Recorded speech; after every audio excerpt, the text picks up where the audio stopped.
Russia వార్లో end గేమ్కు action plan ready అయింది. Top enemies face to face మీటింగ్కు కౌంట్ డౌన్ స్టార్ట్ అయింది. ఇప్పటిదాకా బ్యాటిల్ గ్రౌండ్లో ఎత్తులకు పై ఎత్తులు వేసిన బద్ధ శత్రువులు ఫస్ట్ టైం శాంతి కోసం చర్చలు జరపబోతున్నారు. ఆ చర్చలే ఉక్రెయిన్ భవిష్యత్తును డిసైడ్ చేయబోతున్నాయి. ట్రంప్ నేతృత్వంలో జరగబోయే ఈ సమావేశంలో శాంతి ఒప్పందం కుదిరితే సరే, లేకపోతే మూడో ప్రపంచ యుద్ధానికి ఆరంభం అదే అయినా ఆశ్చర్యపోయాల్సిన అవసరం లేదు. ఇంతకు అలస్కా ఓవెల్ భేటీల అనంతరం ట్రంప్ చేసిన ప్రకటన ఏంటి? జెలెన్స్కీ పుతిన్ మధ్య జరగబోయే సమావేశం నిజంగానే సుదీర్ఘ యుద్ధానికి ముగింపు పలకబోతుందా?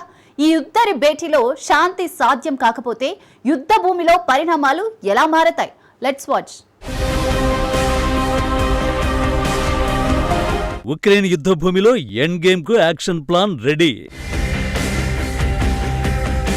Putin Zelensky face to face meeting కు కౌంట్ డౌన్ షురూ.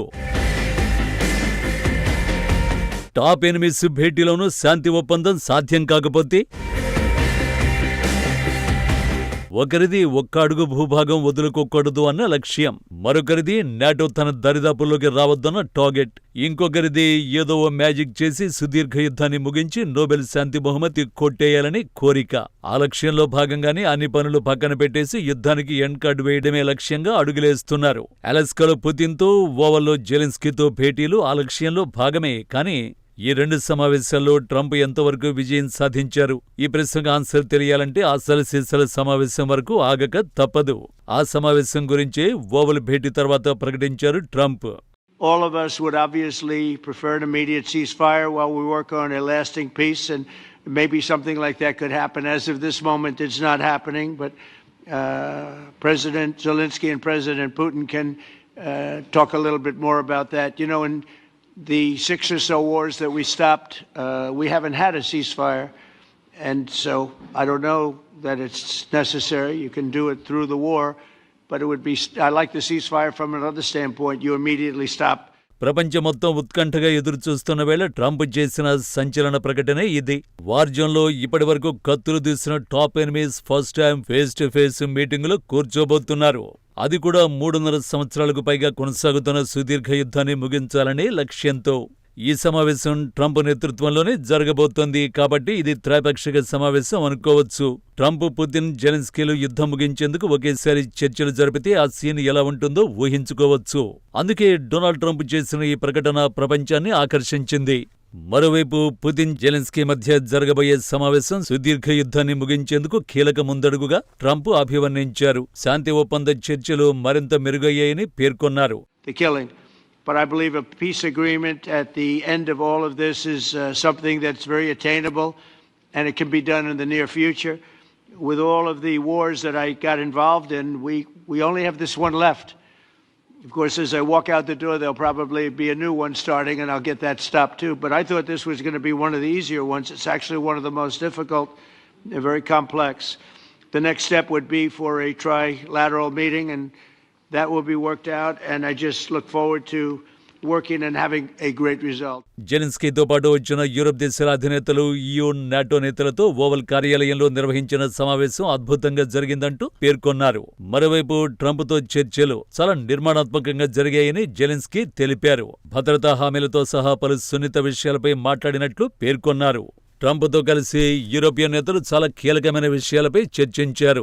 రష్యా, ఉక్రెయిన్, అమెరికా మధ్య త్రైపాక్షిక సమావేశం, సెక్యూరిటీ గ్యారంటీలు చరిత్రలో నిలిచిపోయే కీలక ముందడుగుగా బ్రిటన్ ప్రధాని కీర్ స్టార్మర్ అభివర్ణించారు. రష్యాతో సమావేశానికి ముందే కాల్పుల విరమణ జరగాలని జర్మన్ ఛాన్సలర్ ఫ్రెడరిక్ మెర్జీ పేర్కొన్నారు. కాల్పుల విరమణకు ఒప్పుకునేందుకు రష్యాపై ఒత్తిడి తేవాలన్నారు. ఇక ఫ్రాన్స్ అధ్యక్షుడు మ్యాక్రాన్ మాట్లాడుతూ ట్రంప్ త్రైపాక్షిక సమావేశంపై చర్చించారని, అయితే దీన్ని విస్తృతం చేసి యూరోపియన్ నేతను భేటీకి అనుమతించాలని ప్రతిపాదించారు.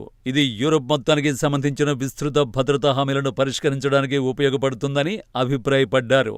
And in order to have such a long-standing peace for Ukraine and for the whole continent, we do need these security guarantees.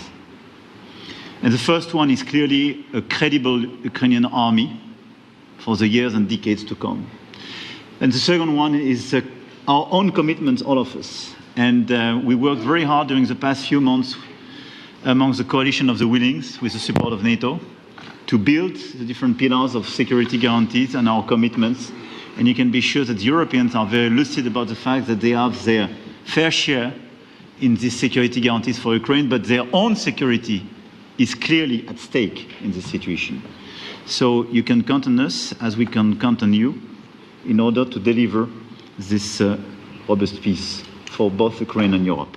Ukraine యుద్ధం ముగిసే అవకాశం గురించి ఓవల్ సమావేశం కొంత ఆశాజనకంగా ఉన్నప్పటికీ ఇంకా చాలానే సవాళ్లు ఉన్నాయి. ట్రంప్ గతంలో ఆంక్షలు విధించడం ద్వారా రష్యాపై ఒత్తిడిని తెచ్చేందుకు ప్రయత్నించారు, కానీ రష్యా లొంగలేదు.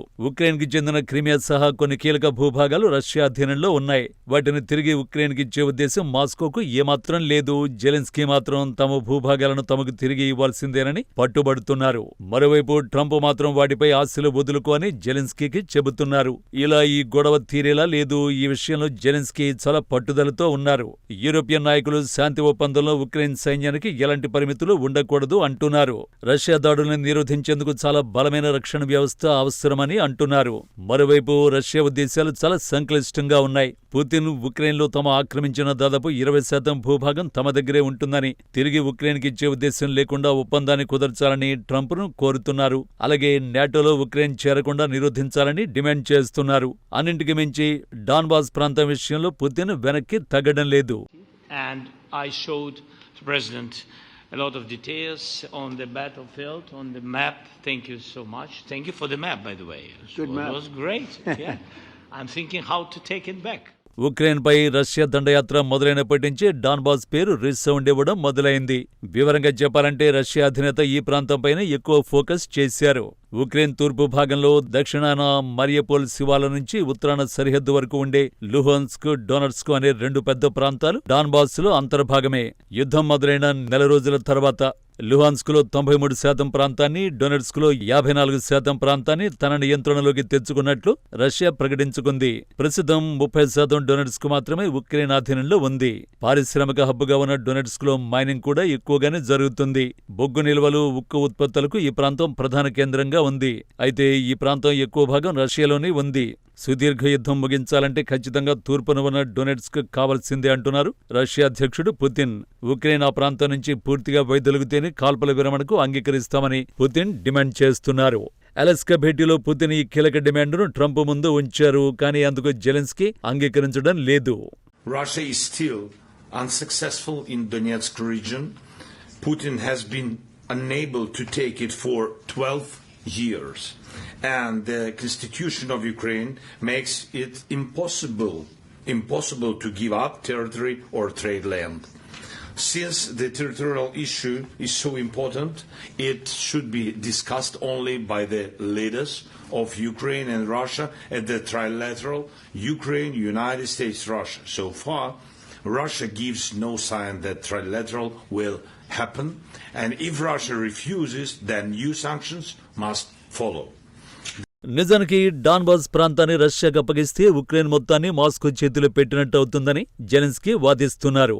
ఇది భవిష్యత్ యుద్ధానికి మార్గం సుగమం చేస్తుందని, రష్యన్లు ఎప్పుడు కావాలంటే అప్పుడు తమపై ఈజీగా దాడి చేయగలరని చెబుతున్నారు. అమెరికా ప్రత్యేక రాయబారి విట్కాఫ్తో పుతిన్ సమావేశంలో ఈ డిమాండ్ను ప్రతిపాదించారు. అయితే దీనిపై రష్యా వైఖరి స్పష్టంగా ఉన్నప్పటికీ అమెరికా మాత్రం ఉక్రెయిన్ వైపే ఉందని జెలెన్స్కీ చెబుతున్నారు. ఆ ప్రదేశాన్ని తాము వదిలి వెళ్లిపోవాలని అమెరికా కూడా కోరుకోవడం లేదన్నారు. రష్యా అధ్యక్షుడు పుతిన్ డాన్బాస్ అప్పగించమని ఎప్పటి నుంచో ఒత్తిడి తీసుకొస్తున్నారని, అదే కనుక చేస్తే భవిష్యత్తులో రష్యా ఆక్రమణను నిరోధించడానికి భద్రతా హామీలను కట్టబెట్టడం, చర్చల్లో యూరోపియన్ దేశాలను చేర్చడం మరింత కష్టమవుతుందని జెలెన్స్కీ చెబుతున్నారు. 2014లో క్రిమియాను ఇలాగే స్వాధీనం చేసుకుందని ఆరోపిస్తున్నారు. కాబట్టి డాన్బాస్ విషయంలో జెలెన్స్కీ వెనక్కి తగ్గే అవకాశాలు కనిపించడం లేదు. ట్రంప్ నేతృత్వంలో జరిగే జెలెన్స్కీ పుతిన్ సమావేశంలో ప్రధానంగా డాన్బాస్ చుట్టే చర్చ జరిగే అవకాశం కనిపిస్తోంది. ఈ విషయంపై క్లారిటీ వస్తేనే యుద్ధం ముగిసేందుకు అవకాశాలు ఉంటాయి. లేకపోతే యుద్ధం మరో మలుపు తిరిగే ప్రమాదం కూడా ఉంది. వివరంగా చెప్పాలంటే రష్యా ఉక్రెయిన్లో ఏదో ఒక దేశం అంతమయ్యే వరకు ఈ యుద్ధం కొనసాగే అవకాశాలే ఎక్కువగా ఉంటాయి. ఆ పరిస్థితి వస్తే ఉక్రెయిన్కు యూరోప్ నుంచి మరింత సహకారం అందే అవకాశమూ ఉంటుంది. అప్పుడు ఈ యుద్ధం ఎవరు ఊహించనంత భీకరంగా జరగడం ఖాయం. మూడో ప్రపంచ యుద్ధం దిశగా భయానక అడుగులు పడినా ఆశ్చర్యపోవలసిన అవసరం లేదు. ఆ పరిస్థితులు రావద్దంటే ట్రంప్, పుతిన్, జెలెన్స్కీ మధ్య జరిగే త్రైపాక్షిక భేటీలోనే ఓ నిర్ణయానికి రావాల్సి ఉంటుంది. నోబెల్ శాంతి బహుమతి కోసం ఆరాటపడుతున్న ట్రంప్ ఆ దిశగా జెలెన్స్కీనే దారికి తెచ్చుకోవాలి. అలా కాకుండా పుతిన్ పైనే ఒత్తిడి తెచ్చి ఈ యుద్ధాన్ని ముగించాలనుకుంటే మాత్రం యుద్ధ భూమిలో శాంతి అసాధ్యమే.